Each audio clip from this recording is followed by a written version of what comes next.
Thank you. Thank you, and Dr. Saima, and thank you, Fiza, for asking me to actually share some of the experiences. Can you hear me clearly?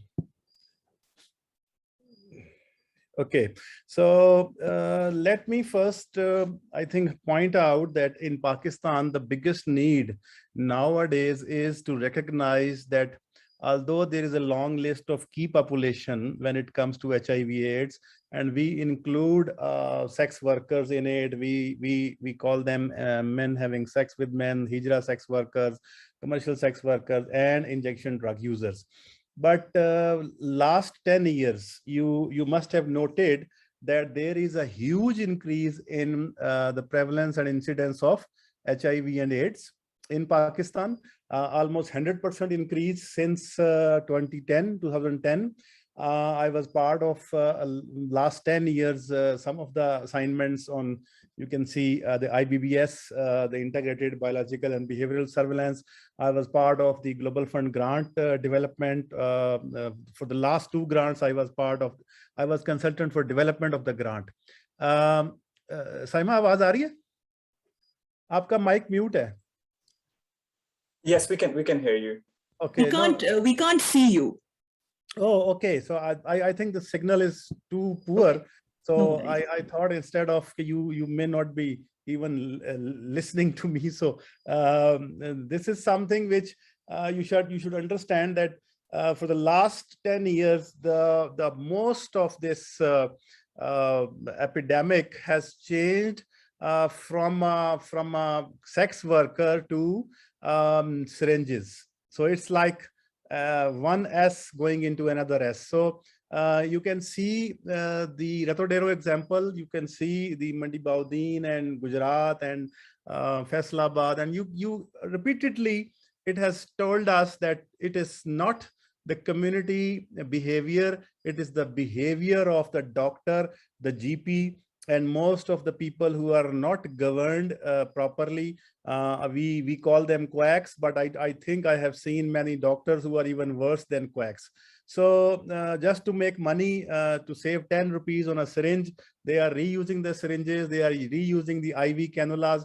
Nobody is getting screening for delivery or surgical procedure. There are aseptic techniques. So I feel that the last 10 years, the proportion of HIV and AIDS in Pakistan is not driven by sex worker. It is driven by most of the healthcare workers. It is the healthcare facility who is at fault, except for some private facilities in all the districts.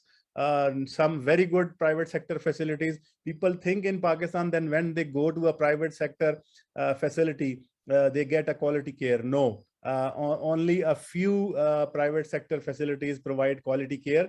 They are famous, they are renowned, they have some processes.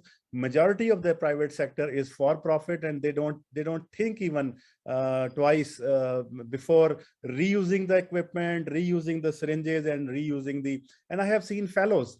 I have seen post holders of the clinical associations.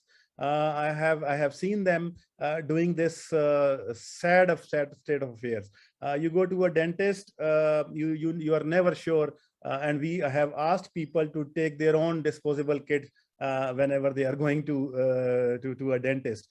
Same is with the most of the healthcare workers. So I think what this Jamila Heather and Bushra and many other colleagues, they have mentioned the stories. I think this is something which is one of the component. Yes, the key population is here, but biggest crime which is being done in the name of HIV, and not just HIV, it is hepatitis C and hepatitis B. Just imagine hepatitis C going up to 9.7% in Punjab. Just 10% of the Punjab population of 110 million. Can you imagine this is through sex? No, it cannot be just by sexual behavior. We are not that kind of a nation in which we are so much, you can say promiscuity is so much that 10% people get it. No, it is the highest intake of syringes per person per year in the world.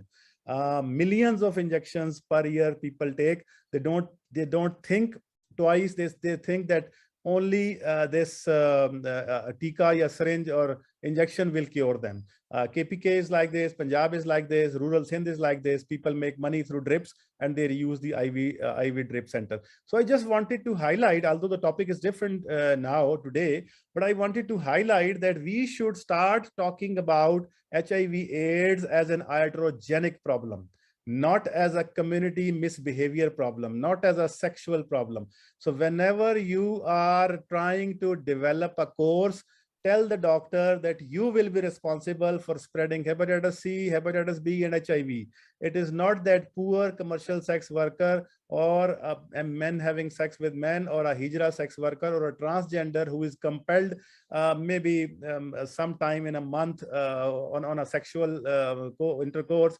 He or she is not more culprit than somebody who is actually doing a lot of sort of reuse of syringes, drip sets, and unsafe equipments, and all kind of scalpels and other things. And I think this is something which in the education should be built in. And it's not just education. To me, the solution is within our health system. We don't need much of the funding to improve the governance of these private sector and public sector providers. What funds you need? You have a DHO, you have a CEO, you have a drug inspector, you have a public health specialist. So there are too many people who are there in the district, and no one cares about this aspect of infection sort of spread through health facilities. We in Islamabad, there was recently a healthcare commission was established in Islamabad, although it was established a few years ago, but it was, you can see, made functional a few months ago. And I'm a member of their technical committee. Look at this number of providers just in one city of Islamabad, 1,482 providers, and only 500 could be reached through some licensing and registration process. The remaining were either quacks or something like that. If the thing is in Islamabad, the things is like this, and Islamabad Health Regulatory Authority is trying hard to get all of them on board and then train them. You don't have a data on the private sector provider in Pakistan because they are in every hook and corner. You need a license to sell cigarette in here, but you don't need a license to open a slaughterhouse like this, a surgical center or a medical center in the name of any surgeon or physician. So the problem is that majority of the cases, if HIV and hepatitis B and C, they are not through and what the community thinks is, whenever you get diagnosed with HIV or hepatitis, they will label you as a bad man, like Jamila mentioned and many other mentioned. वो कहेंगे जी इसने तो गलत काम किया था. Ratodero, you may not know what happened later on. The women were hanged when they got diagnosed with this HIV status, because the people thought they are not straight, they are not right. So the newborns, the infants got HIV, men got HIV, and all of them got HIV through a healthcare provider. Look at this. So I think the main focus of our future infection prevention and control should be making the person inside the facility responsible. Forget about their training, forget about their practice, forget about their knowledge. They are doctors, they are dispensers, they are technicians. They should be knowing this, and they should be held responsible for such practices. So the most important thing will be all the family physicians, all the GPs, all the quacks, and anyone else, if they are found doing such kind of a, like I will say, a heinous crime. You know, a poor girl goes just for a dental, sort of treatment or anything, and she comes back with an HIV or hepatitis C. What will the parents and family think? So the common notion in this country, whenever you listen to the word Kala Yarkan and HIV, they label you as a bad person, as bad as in sex, which is absolutely okay. It is correct. Yes, we have around 800,000 plus MSM. We have 228 or 230,000 commercial sex workers. We have around, I think, 52,000 or 60,000 Hijra sex workers. We have around 200,000 plus, I think 120,000 injection drug users. Yes, they are there. But look at the number. The number is 2 lakh, 1.5 lakh, 50,000 startup. Look at the healthcare workers in each city. लाखों में ये मौजूद हैं, और majority of them are not governed, majority of them are not monitored. So what difficulty is it? I think we should train the medical graduate how to keep record of injections. So number of injections should equal the number of syringes. Very simple. So in the hospital, what is the difficulty in identifying that somebody reused the syringe? And when you go back, you can check the staff or the technician or anyone leaving out of the hospital that whether he or she is taking some syringes at home or IV cannulas or other things. And I did that. I was an MS of a hospital, and I did that, and I found a lot of syringes, a lot of scalpels and sharps, other things, because they reused it, and then they saved it for their evening clinic, and they may be using it multiple times over there. So I think when it comes to HIV and AIDS, and when it comes to hepatitis, running behind and shouting against these hijra sex workers or commercial sex workers, they are poor, very, very marginalized and underprivileged people. They do these things because of multiple reasons. You know that, and we know that. It's around the world. But in this country, the way we are running after them, just by using the name of HIV and AIDS and making them look culprit.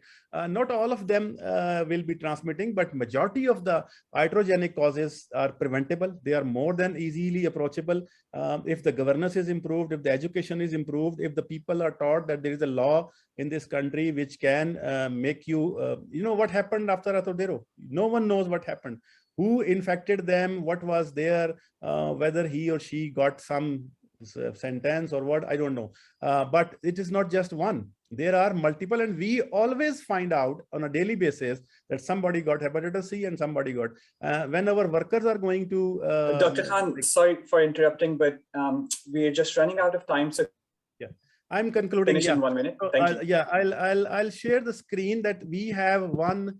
In 2016, we developed a handbook for parliamentarians, but this can be used for anyone who needs a lobbying, and this can be updated regularly. So the name of the book is HIV Handbook for Pakistani Parliamentarians, and we did some trainings over there of the Pakistani Parliament. But because we thought the most important thing is that the lack of political will. So lack of political will was the main reason. So we had this UNAIDS book. I'll share it with Fiza, and I think I'll give it to Waleed and Shahid and all of the REPNA colleagues. There is one which is, there is a poster as well. I'll show you.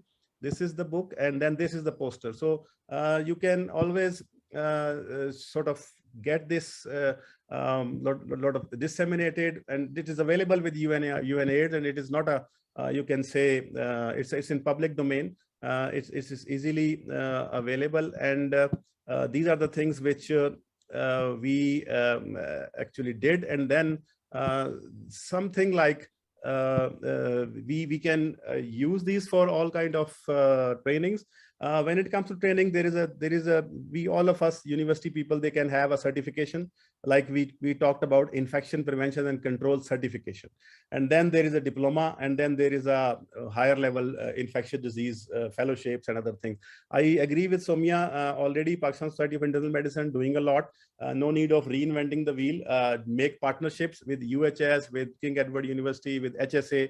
We are there. If you want to do any sort of training, I support Health Services Academy's contribution. I will be pro bono working with EPNA, and we will be, and I think we have an MOU with PSIM as well, Soumya and Professor Javed. So from my side, I think you can have all this support for training at all levels, not just at the doctor level, even at the lady health worker level. We have all the data and all the linkages in all the provinces. Thank you very much. Thank you very much, Dr.